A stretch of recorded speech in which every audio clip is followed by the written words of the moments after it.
Seorang wanita kaya menemukan bahwa isian roti yang ia makan ternyata berisi lobster hidup. Namun, alih-alih marah kepada koki, ia justru mulai mencicipi hidangan lain berupa kentang yang direndam dalam air dingin. Setelah itu, ia mencoba sosis tahu busuk. Rasa dari makanan-makanan itu benar-benar membuatnya tidak tahan lagi. Ia pun langsung memarahi sang koki di depan semua orang. Namun, koki itu dengan tenang mengatakan bahwa hidangan tersebut adalah makanan lezat yang ia pelajari selama 3 tahun. Dunia kuliner saat itu memang telah menurun 100 kali lipat, sehingga bahkan semangkuk kentang rendam air dingin dianggap makanan langka.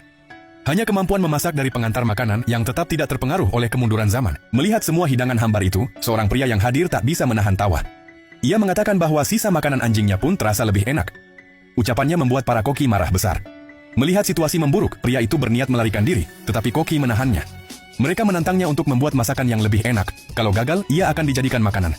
Tak punya pilihan lain, pria itu pun menerima tantangan. Ia mengambil sebuah kentang dan mulai mengupasnya.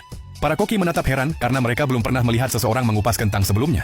Mereka bahkan menuduhnya membuang-buang bahan makanan. Namun pria itu mengabaikannya. Ia memotong kentang menjadi irisan halus, lalu menumisnya dengan minyak panas hingga menjadi hidangan hot and sour shredded potatoes. Begitu mencicipinya, semua koki tertegun. Rasa dari masakan itu begitu luar biasa. Wanita kaya itu pun penasaran dan ikut mencobanya.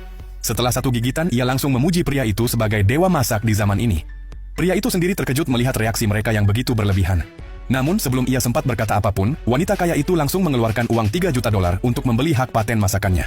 Melihat uang sebanyak itu di depan mata, pria tersebut tentu saja sangat gembira. Wanita itu kemudian mengundangnya menjadi perwakilan restorannya dalam kompetisi koki dunia, dengan hadiah utama sebesar $10 juta. Mendengar jumlah sebesar itu, pria tersebut langsung menyetujuinya. Saat kompetisi dimulai, salah satu lawannya ternyata adalah mantan kekasihnya sendiri. Dan hidangan yang ia buat tak lain adalah kentang rendam air dingin. Ketika tiba gilirannya, pria itu memilih untuk memasak nasi goreng telur. Semua orang di arena langsung terkejut, karena di dunia itu hanya seorang dewa kuliner sejati, yang mampu membuat nasi goreng telur dengan sempurna. Tak ada yang percaya pria itu bisa menang, bahkan mantan kekasihnya pun mengejek dan memintanya mundur. Namun, pria itu tetap tenang dan mulai memasak. 20 menit kemudian, semua peserta lain telah selesai dan dinilai. Hidangan mereka masuk dalam daftar 10 masakan terbaik dunia. Sementara itu, pria tersebut masih memasak dengan santai. Semua orang yakin nasi gorengnya akan gagal. Namun saat para juri mencicipi hasil akhirnya, mereka langsung menobatkannya sebagai juara utama.